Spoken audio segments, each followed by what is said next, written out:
Taxi driver picks up pregnant woman hours later. Police are looking for him. Asterisk, the rain was coming down in sheets as Maria Santos stood on the corner of 5th Street, desperately trying to hail a taxi. At 8 months pregnant, she could barely see her feet, and the contractions that had started an hour ago were getting stronger and closer together. Her husband was out of town on business, and her neighbor who had promised to drive her to the hospital had just called to say her car wouldn't start. "Please, someone stop," Maria whispered to herself as another taxi drove past without slowing down. The streetlights reflected off the wet pavement, creating an almost surreal scene as she stood there in her soaked maternity dress, one hand on her swollen belly and the other frantically waving at passing vehicles. That's when she saw the yellow cab approaching slowly through the rain. The driver, a man in his 50s with kind eyes and graying hair, pulled over immediately when he saw her condition. He quickly got out of the car, grabbed an umbrella from the front seat, and hurried over to help her. "Ma'am, you look like you need to get to the hospital," he said in accented English, his voice filled with genuine concern. "My name is Ahmed Hassan. Please, let me help you." Maria felt a wave of relief wash over her as Ahmed gently guided her to the taxi, making sure she was comfortable in the back seat before closing the door and rushing around to the driver's side. As they pulled away from the curb, Maria noticed Ahmed's taxi license displayed on the dashboard, along with a small photo of what appeared to be his family, a woman and 2 young children. "Thank you so much," Maria said, breathing heavily. As another contraction hit, "I need to get to St. Mary's Hospital. My baby is coming." Ahmed glanced at her in the rearview mirror, his expression growing more serious. "Don't worry, Senora. I have 3 children of my own. I know how scary this can be. We'll get you there safely." As they drove through the stormy night, Ahmed kept glancing back at Maria, monitoring her condition while navigating the rain-slicked streets with the skill of someone who had been driving a taxi for many years. What neither of them knew was that this ride would set in motion a chain of events that would change both their lives forever, and that by morning, Ahmed Hassan would be the subject of an intensive police manhunt. The contractions were coming faster now, and Maria could feel the baby dropping lower with each passing minute. Ahmed had been driving for about 10 minutes when he realized they weren't going to make it to the hospital in time. The traffic was heavier than usual due to the storm, and Maria's labor was progressing much more rapidly than either of them had anticipated. "Senora, I think we need to pull over," Ahmed said, his voice calm but urgent. "The baby is not going to wait for us to reach the hospital." Maria's eyes widened with panic. No, we have to keep going. I can't have my baby in a taxi." But even as she spoke, she felt an overwhelming urge to push, and she knew Ahmed was right. The baby was coming whether they were in a hospital or not. Ahmed quickly pulled into the parking lot of a 24-hour convenience store, positioning the taxi under a streetlight for better visibility. He turned on his hazard lights and immediately called 911, explaining the situation to the dispatcher while Maria gripped the seat in front of her, trying to breathe through the intense contractions. "Yes, I have a woman in labor in my taxi," Ahmed said into his phone. "We're at the quick stop on 5th and Main. Please send an ambulance immediately." The dispatcher told him that an ambulance was on the way, but that it might be delayed due to the storm and other emergency calls. She began giving Ahmed instructions on how to assist with the delivery if the baby came before help arrived. "I need towels, clean towels," Ahmed said, looking around his taxi. He remembered that he kept a small emergency kit in his trunk, along with some clean rags he used for washing his car. "Senora, I'm going to help you. Okay? I've done this before with my own wife." Maria nodded, too focused on her breathing to speak. Ahmed quickly retrieved his emergency supplies and positioned himself to help. following the dispatcher's instructions while trying to keep Maria calm and focused. "What's her name?" he asked, trying to distract her from the pain. "Maria," she gasped. "Maria Santos." "That's a beautiful name," Ahmed said gently. "My wife's name is Fatima, and my daughters are Aisha and Layla. They're going to love hearing about how brave you are tonight."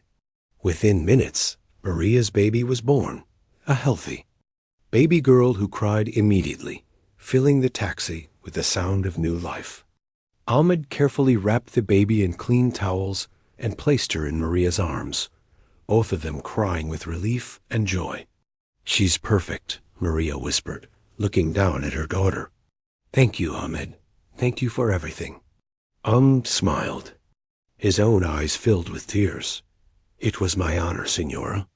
Welcome to the world, little one."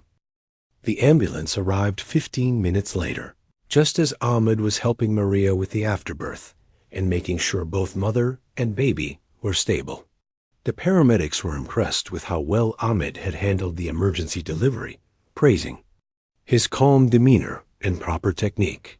"You did everything right," paramedic Jennifer Walsh told Ahmed as they prepared to transport Maria and the baby to the hospital.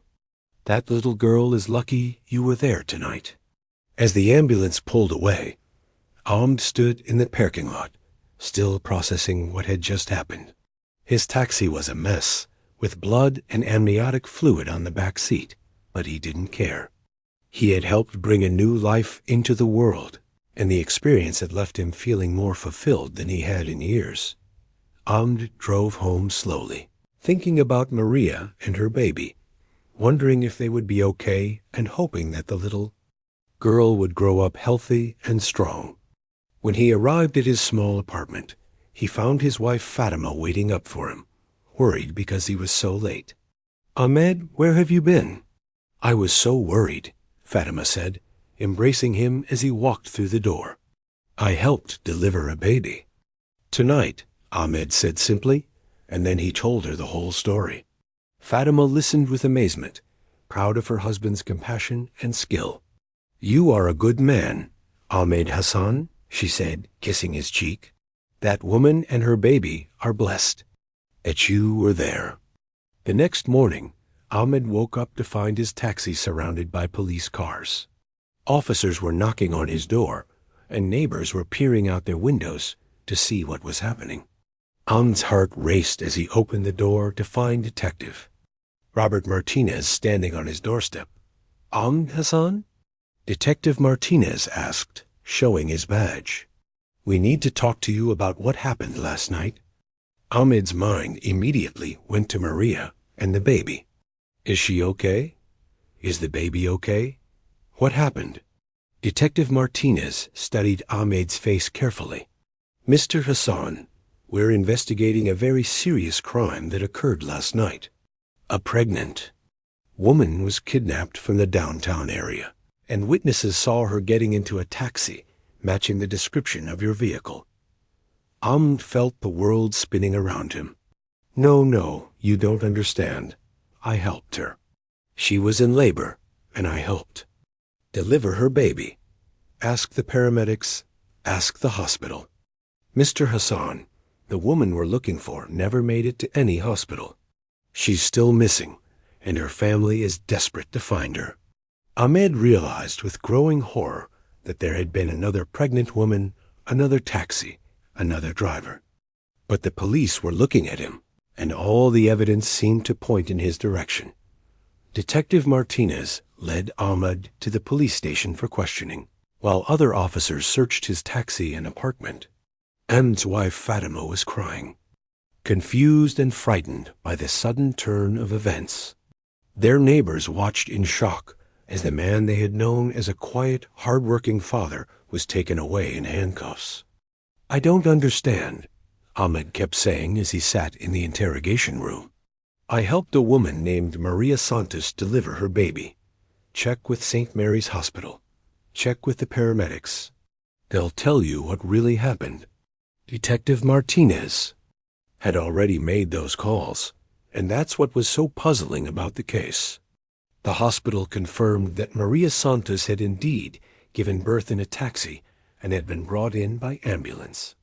The paramedics confirmed Ahmed's story down to the smallest detail. But there was still another pregnant woman missing, and the descriptions of the taxi and driver were remarkably similar.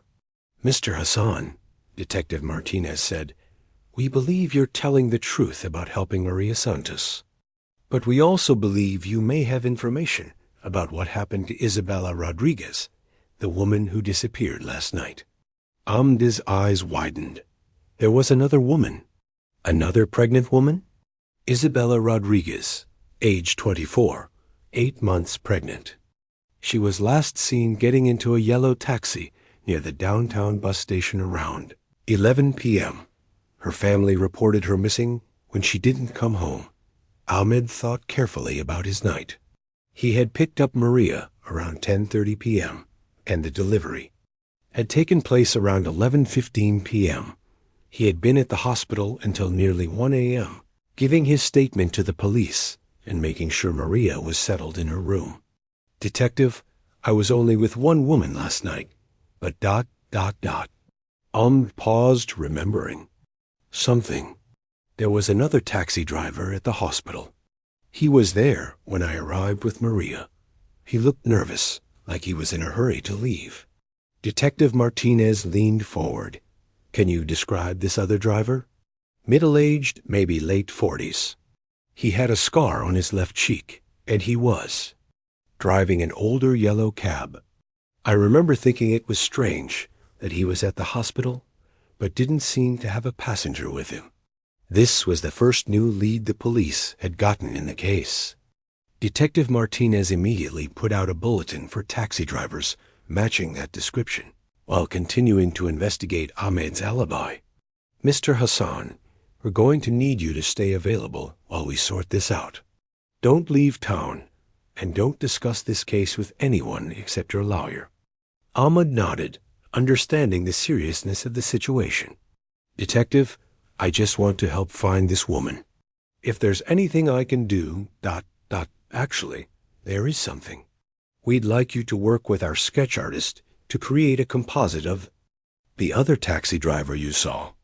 It might be our best chance of finding Isabella Rodriguez."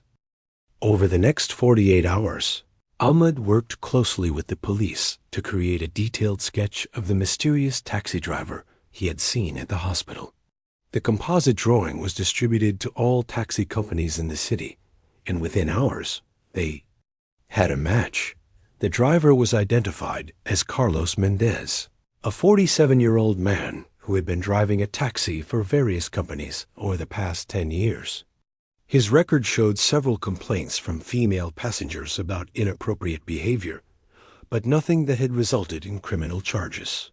"We've been looking for Mendez for 2 days," Detective Martinez told Ahmed. "He hasn't reported to work, and his landlord says he cleared out of his apartment the morning after Isabella disappeared." Ahmed felt a mixture of relief and concern. Relief that he was no longer the primary suspect, but deep concern for Isabella Rodriguez and her unborn child. "Have you found any trace of where he might have taken her?" "We're working on it. Mendez has a brother who owns a small farm about 50 miles outside the city. We're organizing a search of that property now." The search of the farm revealed a horrifying scene. Isabella Rodriguez was found locked in a basement room, dehydrated and traumatized, but alive. She had been held captive for 3 days, and Mendez had been planning to sell her baby on the black market after forcing her to give birth. "She's going to be okay," Detective Martinez told Ahmed when he called with the news. "The baby is fine." 2. Isabella is at the hospital now, and she's expected to make a full recovery. Ahmed felt tears of relief streaming down his face. "Thank God. I've been praying for her every day. Mr. Hassan, I owe you an apology. And more than that, I owe you my thanks. If you hadn't been so observant that night, if you hadn't remembered seeing Mendez at the hospital, we might never have found Isabella." The case made headlines throughout the city. Ahmed Hassan, the taxi driver who had been initially suspected of kidnapping, was now being hailed as a hero for his role in solving the case and saving Isabella Rodriguez.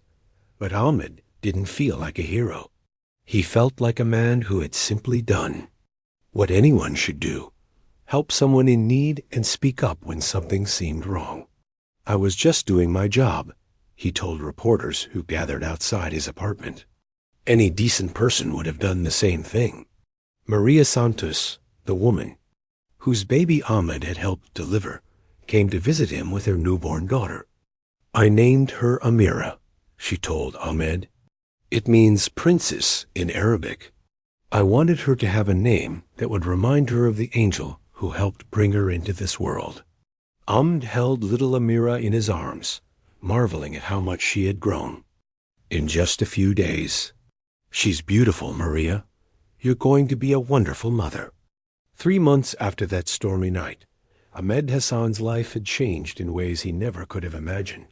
The story of his heroic actions had spread far beyond the local news, and he had received commendations from the mayor, the police department, and several community organizations. But more importantly to Ahmed, he had formed lasting friendships with both Maria Santos and Isabella Rodriguez.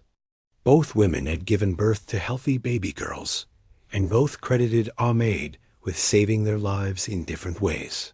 "You didn't just help me deliver my baby," Maria told Ahmed during one of their regular visits. "You showed me that there are still good people in this world, people who will help a stranger without expecting anything in return." Isabella's gratitude was even more profound. "If you hadn't noticed that other taxi driver, if you hadn't spoken up, I don't know what would have happened to me and my baby. You saved us both." Ahmed had used the reward money from Isabella's family to start a small fund to help pregnant women who couldn't afford proper medical care. He had also begun volunteering with a local organization that provided support to victims of human trafficking. "That night changed me," Ahmed told his wife Fatima as they sat on their small balcony, watching their daughters play in the courtyard below. "I realized that sometimes we're put in certain places at certain times for a reason. Maybe I was meant to be there that night." Fatima smiled, proud of the man she had married 20 years earlier. "You've always been a good man, Ahmed. That night just gave you a chance to show the world what I've always known." The taxi company Ahmed worked for had given him a new vehicle and a promotion to supervisor, recognizing his dedication and the positive publicity he had brought to their business. But Ahmed continued to drive his regular shifts, saying he loved the connection with people that came from being a taxi driver. "Every passenger has a story," he would tell new drivers during training sessions. "Sometimes you're just giving someone a ride, but sometimes you're part of something much bigger. Always pay attention, always be ready to help, and never ignore your instincts if something doesn't feel right." Carlos Mendez was sentenced to 25 years in prison for kidnapping, human trafficking, and attempted child endangerment. During his trial, it was revealed that he had been part of a larger network that targeted vulnerable pregnant women, planning to steal their babies for illegal adoption. Ahmed testified at the trial, describing the night he had seen Mendez at the hospital and explaining how the man's nervous behavior had stuck in his memory. His testimony was crucial in securing the conviction. "Justice has been served," Detective Martinez told Ahmed after the sentencing. "But more importantly, you've probably prevented this from happening to other women. That network has been completely dismantled because of your courage to speak up." On the first anniversary of that stormy night, Ahmed, Maria, Isabella, and their families gathered for a celebration dinner. The 2 baby girls, Amira and Isabella's daughter Sofia, played together while their mothers shared stories and their families bonded over the extraordinary circumstances that had brought them together. "To Ahmed," Maria said, raising her glass in a toast, "the man who proves that heroes don't always wear capes. Sometimes they drive taxis and have the courage to do what's right." Ahmed looked around the table at the faces of people who had become like family to him, and he felt a deep sense of gratitude for the path his life had taken. He had started that night simply trying to help a woman in labor, but he had ended up saving 2 lives and dismantling a criminal network. To all of us, Ahmed replied, raising his own glass, for showing that when good people work together, we can overcome any darkness. As the evening wound down and the families prepared to go their separate ways, Ahmed reflected on the lesson he had learned that stormy night, that sometimes the most important thing you can do is simply pay attention, be ready to help, and never ignore your instincts when something doesn't feel right. The police had been looking for him that morning, but not for the reasons he had feared. They had been looking for a hero, and somehow, without even trying, that's exactly what he had become. If this incredible story of heroism, intuition, and the power of doing what's right has touched your heart, please subscribe to our channel. For more amazing true stories that prove ordinary people can do extraordinary things. Hit that subscribe button and ring the notification bell to join our community of people who believe in the power of human compassion and the importance of speaking up when something isn't right.